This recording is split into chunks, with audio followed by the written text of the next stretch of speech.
J'ai commencé vraiment par passion, tu vois, j'ai commencé avec mes potes et tout, et quand ça m'est tombé dessus, entre guillemets, tu vois, c'est parti de Facebook pour moi. J'ai commencé à avoir des demandes pour des shows, tu vois, je me suis dit, des shows. Je l'envoyais à faire des shows, tu vois, mais je me suis dit, mais j'ai pas le niveau, tu vois, dans ma tête, les shows, c'était les professionnels, c'est Duke, c'était Jorian, c'était Chris Pfeiffer, c'était des gars, même pas ça m'a traversé l'esprit de me mettre à leur place, donc j'étais un peu choquée, et même mon premier show, j'étais ultra stressée, j'ai roulé n'importe comment, tu vois, j'étais pas bien, j'étais là, mais moi au début, c'est pas vraiment ça que je voulais faire, moi je fais ma petite session chez moi, ça me va très bien. Donc ouais, il a fallu s'y faire parce que bon, à force, je kiffe ça, donc forcément je progresse, je le partage sur mes réseaux parce que j'aime ça aussi.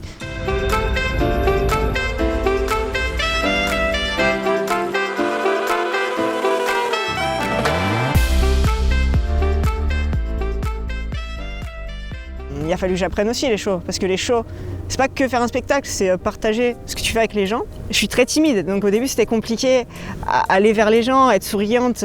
Comme je te disais, j'étais archi stressée, donc j'étais très renfermée, j'avais peur du regard des autres, même d'avoir honte si je tombe. C'est con, mais genre quand t'as 14-15 ans, il faut le supporter ça. Ouais, ça m'a pris du temps. Et je dirais même que genre c'est peut-être 2-3 ans vraiment où je suis à l'aise sur les shows, quoi. Moi j'avais très peur des gens qui me disent que tu fais c'est nul, tu vois ce que tu fais, genre pourquoi tu fais ça, pourquoi tu fais la maline devant tout le monde. Et tu sais, t'as rien demandé toi, on t'a demandé de faire ça, enfin dans un sens tu le fais pour toi et on te demande de le partager. J'étais vraiment pas prête et franchement j'étais choquée des fois par les gens, le peu de trucs, même les commentaires sur internet et tout, tu vois, genre il a fallu vraiment que je travaille sur moi, que je travaille sur ce que je fais aussi, comment je le fais, comment je le montre. Et faut pas avoir peur d'aller vers les gens, il faut être fier de ce que tu veux montrer, je pense.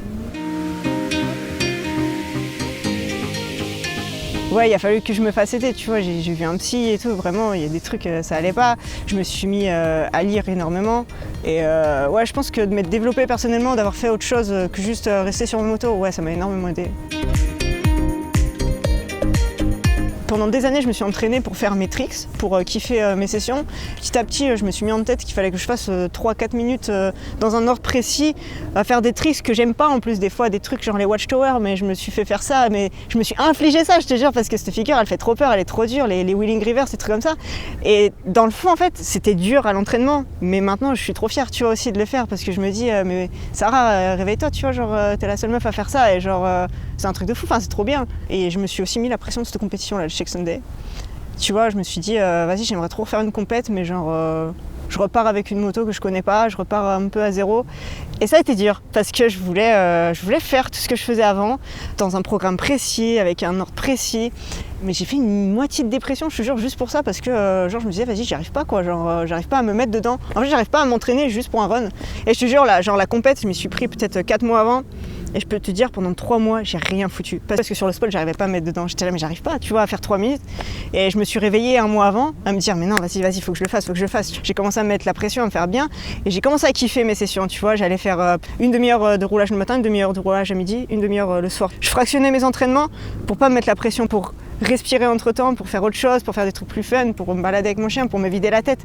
Parce que fallait que je me calme, tu vois. J'essaie un peu de relativiser maintenant là-dessus, genre de me dire ok, des compètes je vais en refaire, mais faut que je garde à l'esprit que je fais ce que je kiffe en fait. Genre faut pas que je me dise c'est un truc mal en fait, c'est pas un truc mal du tout, c'est très bien, genre j'y vais pour vraiment montrer des trucs trop bien et faut le comprendre en fait, tu vois, faut pas. Mais quand tu t'entraînes tous les jours, franchement, quand tu te butes à ça, franchement c'est pas facile, ouais.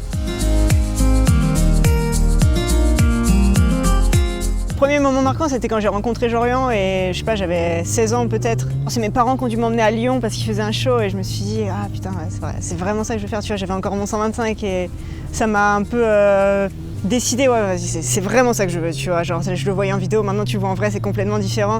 Il y a eu ça, après j'ai eu mon gros cube, j'ai fait mon premier jump to fan, ça a été vraiment une page tournée dans ma vie, tu vois, c'était mon objectif. Depuis des années, j'en rêvais de ce trick. Voilà, c'était des petites étapes comme ça où je me suis sentie vraiment vivante dans ma passion, quoi. Genre, j'étais trop bien. Il y a des personnes avec qui je traîne qui sont même en dehors du stunt, avec qui je demande en fait, par exemple, à ton avis, est-ce qu'André, je pourrais faire un truc nouveau ou quoi, et qui n'ont pas du tout cette vision de ce que nous on voit sur les sessions où on voit toujours les gars un peu faire les mêmes trucs, mais d'avoir quelqu'un qui te dit un truc. Même des fois tu dis mais mon gars c'est pas possible quoi, tu comprends ce que tu me dis sur la moto, physiquement je peux pas le faire, tu vois, et tu vas dire mais en fait peut-être si en fait, si lui il le voit dans sa tête, j'essaie de prendre en compte un peu tout ça. Ça m'a aussi aidé dans le sens où où on m'a forcé à prendre d'autres motos. Genre, tu vois, j'ai eu l'occasion BMW. Là, j'ai dû vraiment apprendre à être toute seule. Personne n'avait cette moto. J'ai dû vraiment me dire, bah là, je peux plus vraiment copier quelqu'un. Là, cette moto, elle fait rien comme les autres. Fini les petits combos en circle et tout ça, c'était avant. Tu vois ce que je veux dire? Je me suis cherchée, je me suis trouvée sur cette moto. Quand j'ai arrêté avec BM, il a fallu que je retrouve une meule et je me vois plus en fait. Pareil qu'un autre, je me suis dit maintenant je trouve mon truc, j'ai pris la GXC50, personne l'avait. Je me suis dit vas-y maintenant je me fais à cette moto, c'est un parfait compromis entre la 1000 et le 600. J'ai un peu fait ma marque en fait avec cette moto et je kiffe quoi.